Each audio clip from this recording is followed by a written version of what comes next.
आपलं नाव सांगा. शारदाराम पाटील. काय तुमची प्रमुख मागणी आहे? आमची मागणी अशी आहे का आमचे आज 100 वर्षाची घरं होती, तर आम्ही आयुक्तांना भेटले, मुख्यमंत्र्यांना पण भेटले. आम्ही मुख्यमंत्र्यांनी साहेबांनी असं सांगितलं का गावठाण एरिया आहे, गावठाण एरियामध्ये 45 फुटाच्या रस्त्याची आवश्यकता नाही आहे. आणि मुख्यमंत्री साहेबांनी आम्हाला सांगितलं मी बघतो म्हणून.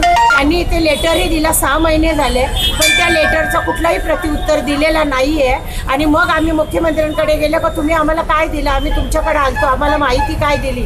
तर यांनी त्यांच्याकडनं पत्र आणलं, आम्ही इकडे आयुक्तांना दाखवला. आयुक्त बोलतो नाही मला पत्र आलेलंच नाही आहे. म्हटलं साहेब हा बघा माझं पत्र. मी बोलले तुमची मागणी काय? आमची मागणी आहे का आमच्या लोकांची घरं उद्ध्वस्त झाली आता आणि आम्हाला घरं पाहिजेत, आम्हाला घरं पाहिजेत. हा गुन्हेगार नगरसेवक, या नगरसेवकाने अख्खा गाव घेतले, अनधिकृत चाळी यांनीच बांधल्यात.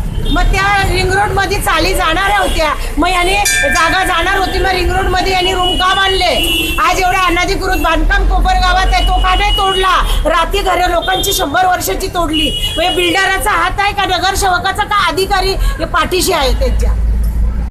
गावाचा विकास झाला पाहिजे, गावामध्ये रस्ते झालेच पाहिजेत आणि ज्यांचा बाधित होत आहेत त्या रस्त्यामध्ये, ज्यांची घरं तुटत आहेत, विस्थापित होत आहेत, त्यांचं पुनर्वसन हे झालंच पाहिजे. ते जर नाही केलं तर मी कसला नगरसेवक? नुसती घरं तोडण्यासाठी मी नगरसेवक झालो नाही.